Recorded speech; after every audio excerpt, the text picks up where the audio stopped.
எல்லாம் என்ன பண்ணுறீங்க? இன்றைக்கி ஞாயிற்றுக்கிழமை எடுத்த வீடியோ இது. நான் இன்னும் அப்லோட் பண்ணாமல் வாய்ஸ் இப்போ தான் கொடுக்குறேன். என்னென்னு பார்த்தீங்கன்னா, நாங்கள் வந்து ஞாயிற்றுக்கிழமை வந்து பார்த்திங்கன்னா வெளில போயிட்டோம். வெளில போயிட்டு வரும்போது பார்த்திங்கன்னா மீன் மார்க்கெட் போயிட்டோம். மீன் மார்க்கெட்டில் மீன் ரேட்டு எப்போவுமே ஞாயிற்றுக்கிழமைனா ஜாஸ்தியாக தான் இருக்கும். சரி போயிட்டு பார்த்துட்டு வரலாம், எப்படியும் ரேட்டு கம்மியாக இருந்தால் வாங்கலாம், அப்படி இல்லைனா சிக்கன் வாங்கிட்டு அரை கிலோ போயிடலாம். சிக்கன் பார்த்திங்கன்னா 250 ரூபா தான். மீன் பார்த்திங்கன்னா ரேட்டு ஜாஸ்தியாக விற்கும். சண்டேல ரொம்ப ஓவராகவே இருக்கும். சரி போய் பார்த்துடலாம் எப்படி இருக்குது என்ன இருக்குதுன்னு பார்க்கலான்ட்டு போனாக்க ரேட்டு கம்மியாக தான் இருந்துச்சு. என்ன மீன் பார்த்தீங்கன்னா 300 வந்து அயிலவும், மத்தி வந்து பார்த்திங்கன்னா 260 ரூபான்னு இருந்துச்சு. நான் என்ன மட்டும் வாங்குறதே ரெகுலராக அயிலோ மத்தின்னு தான் வாங்குகிறோம். தடவை நம்ம வேறு ஏதாவது வாங்கலாம்னு பார்த்தேன். கொல்லி இருந்துச்சு. சரி கொல்லி வறுக்க எடுத்துக்கலாம், ஒரு மீன் மட்டும் பெரிய மீனாக பார்த்து எடுத்துக்கலான்ட்டு பெரிய மீன் எடுத்தேன். எங்கள் வீட்டுக்காரவங்க பில் போட போனாங்க பாருங்கள். அந்த கேப்பில் போய் பார்க்குறேன், பார்த்தீங்கன்னா சங்கரா இருக்குது. சங்கரா ரேட்டு 200 போட்டுருந்துச்சு. நான் எப்பவும் சங்கரா பெரிய சங்கரா பார்க்குறேன் 600 போட்டுருந்துச்சு. சங்கரா கிடைக்கவே கிடைக்காத ரேட்டு எப்படி இருக்குன்னு போய் சின்ன சங்கராவை பார்க்குறேன், மீடியமாக இருக்கும், ரொம்ப சின்னலாம் கிடையாது. போய் பார்க்குறேன், பார்த்தீங்கன்னா எவ்வளோ சொன்னாங்க, 200 சொன்னாங்க கிலோ. இது போதுண்டா சக்கன்னு நினச்சிக்கிட்டு அந்த அண்ணன்ட்ட மேனேஜர் இருப்பார் அங்கே மீன் மார்க்கெட்டில், அவர்கிட்ட கேட்டாக்கா இல்லை சங்கரா வந்து பார்த்திங்கன்னா 380, சனிக்கிழமை 380.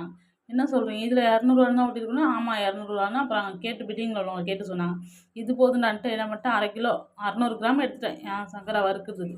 அப்புறம் பார்த்திங்கன்னா குழம்பு வைக்கிறதுக்கு சாரி. அப்புறம் எங்கள் வீட்டுக்காரவங்களுக்கு அவங்க கேட்குற அந்த வவ்வால் மீன் சொல்லுவாங்க, அந்த மீன் வாங்கிட்டேன். ஒரு மீன் மட்டும் அவங்களுக்கு மட்டும். அது பார்த்திங்கன்னா 133 ரூபா. இது பார்த்திங்கன்னா 140 ரூபா வந்துச்சு. சங்கரா 133 ரூபாயும், இது பார்த்திங்கன்னா 140 ரூபாயும் வந்துச்சு. இது போதுனான்ட்டு என்ன பண்ணிவிட்டேன், வந்து வீட்டில் வந்து வர்றப்போ சின்ன வெங்காயம் வாங்கிட்டு வந்துடுவேன். சின்ன வெங்காயம் எப்போவும் நான் வாங்க மாட்டேன், ரேட்டு அதிகங்கிறதுனால. அப்புறம் அது விற்றுச்சு, வாங்கிட்டு வந்தேன். சின்ன வெங்காயம் ஒரு 10 ரூபாய்க்கு அது இதுன்னு மளிகை ஜாமான்லாம் வாங்கிட்டு வந்துட்டேன். வாங்கிட்டு வந்து கத்திரிக்காய் போடாமல் மீன் குழம்பு வைக்க மாட்டேன். அப்போ தான் நல்லா ருசியாக இருக்கும். கத்திரிக்காய் மீன் குழம்புல போட்டு செஞ்சோன்னா எல்லாம் சின்ன வெங்காயம் பூண்டு எல்லாம் உரிச்சு போட்டு தாளித்து ஊற்றி சாதம் ஒரு சைடில் வச்சுட்டு, அப்புறம் பாப்பாவுக்கு பார்த்திங்கன்னா ஒரு சைடில் ஒரு முட்டை மட்டும் வேக வச்சு மதிய நேரத்தில் கொடுக்கலாம். ஏன்னா காலையிலேருந்து பிள்ளைக்கு சாப்பாடு கொடுக்கல, வெளில போனதுனால. வெளில போனாவே ஞாயிற்றுக்கிழமையில பாப்பாவுக்கு சாப்பாடு கொடுக்குறது ரொம்ப கஷ்டம். சரின்ட்டு என்ன பண்ணிட்டேன், முட்டை வச்சு அவங்களுக்கு சாப்பாடு வச்சுட்டு ஒரு சைடில் பார்த்திங்கன்னா சாதமும் வச்சுட்டேன். சாதமும் வெந்துருச்சு. வெந்த சாதத்துலேயே தான் பார்த்திங்கன்னா நான் வந்து பார்த்திங்கன்னா முட்டையை போட்டு வேக வச்சேன். அப்புறம் குழம்பு தாளித்து ஊற்றி குழம்பும் நல்லா திக்காக வந்துருச்சு. அப்புறம் என்ன பண்ணேன், குழம்பு எங்கள் வீட்டுக்காரங்க சூப்பராக இருக்குது, வா சாப்பிடலாம், நல்லா வாடையாக இருக்கணும்னு நான் என்ன பண்ணிட்டேன், நானும் எங்கள் வீட்டுக்காரங்களும் உட்காந்து சாப்பிட ஆரம்பிச்சிட்டோம். குழம்பு கொஞ்சமாக தான் போட்டுக்கிட்டேன். நான் மீன் எனக்கு வறுக்கல, எனக்கு குழம்பு மீன் போட்டு கத்திரிக்காய் போட்டுக்கிட்டேன். பார்க்க அப்படியே கறி மாதிரி இருந்துச்சு, நல்லா சதையாக இருந்துச்சு. அப்புறம் எங்கள் வீட்டுக்காரவங்களும் நானும் உட்காந்து சாப்பிட்டோம். அவங்களுக்கு வவ்வால் மீன் வறுத்து சாப்பாடு கொடுத்துட்டேன். காலையில் வெளில போயிட்டு வந்தோமா, அப்புறமா பார்த்தேன் மைண்டு கொஞ்சம் கடுப்பாக இருந்துச்சு. வீட்டிலே எனி டைம் போர் அடிக்குது, வீட்டில் அணைஞ்சு கிடக்குமேன்ட்டு. அப்புறம் ஞாயிற்றுக்கிழமை இந்த கேப்பை விட்டால் நம்ம அடுத்த வாரம் போக முடியாதே அப்படின்ட்டு என்ன பண்ணிட்டேன், ஏங்க வாங்க போய் ஜிஆர்டியில் போய் கொலுசு போய் பாப்பாவுக்கு மாற்றி வரலான்னு போனேன். ஃபஸ்ட்டு டவுன் ஹால் தான் போயிருந்தேன். டவுன் ஹால் போனாக்க எல்லாமே வந்து ஆஃபருங்கிறாங்க. ஆன்லைனில் பார்த்து தான் போனேன். ஆக்சுவலி ஆஃபர் என்ன சொல்லியிருந்தாங்கன்னா, நேராக வந்தீங்கன்னா உங்களுக்கு வந்து டிஸ்கவுண்ட் இருக்கான்னு கேட்டுட்டு ஃபோன் பண்ணி கேட்டுட்டு தான் போனேன். இருக்குனாரு. அங்கே போனாக்க 230 ரூபா டிஸ்கவுண்ட் கிராமுக்குனாரு. சரி ஓகே, பழைய கொலுசு 2 கொடுக்குறேன், அதை எவ்வளோத்துக்கு எடுத்துக்கணும், நான் 230 ரூபாய்க்கு உங்கள்கிட்ட நான் கொடுக்குறேங்கிறப்போ நான் அதே 230 ரூபாய்க்கு தான் நான் எடுக்கிற மாதிரி இருக்கும். 270 அன்னைக்கு ரேட்டு. அந்த கிராமுக்கு தானே பழைய கொலுசு எடுத்துக்கணும், புது கொலுசுக்கு தானே ஆஃபர் கொடுக்குற மாதிரி. அவர் அப்படியே கதையவே மாற்றி சொன்னார். அப்புறம் உங்களுக்கு நான் கொடுத்துட்டேன்னா எனக்கு என்ன ப்ராஃபிட் இருக்குது அப்படிங்கிற மாதிரி சொன்னார். அதை டீட்டெயிலாக நீங்கள் சொல்லியிருந்தே நான் கடைக்கே வந்துருக்க மாட்டேன்ட்டு மைண்டு மனசே ஒரு மாதிரி ஆயிடுச்சு. அப்படியே போனேன்.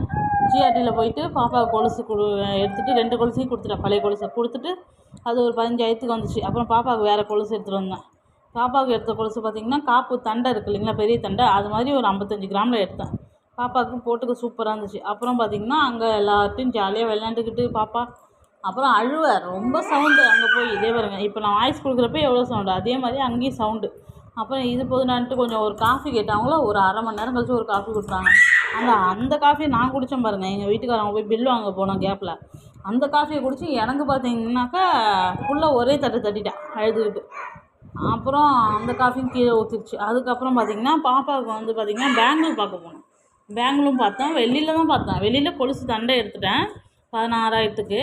அப்புறம் பார்த்திங்கன்னா பாப்பாவுக்கு வளையல் எடுக்கலான்ட்டு போனேன். விற்கிற விலைவாசிக்கு நம்மளுக்கு எடுக்கவும் முடியல ஃப்ரெண்ட்ஸ். என்னால் எடுக்க முடியாது. நீங்கள் எடுத்தீங்களா என்னன்னு சொல்லுங்கள். வளையல் எடுக்க போனால் பீஸ் கணக்கு தான். நாங்கள் பீஸ் கணக்குனா எவ்வளோ வரணும், ஒரு சின்ன வளையல் எடுத்து வைக்கிறேன் 7,000 வருங்கிறாங்க. ஐயோ அம்மா எங்களால் முடியாது, நம்மள்கிட்ட அந்தளவுக்கு பட்ஜெட் இல்லைன்ட்டு நம்மளுக்கு ஏற்றது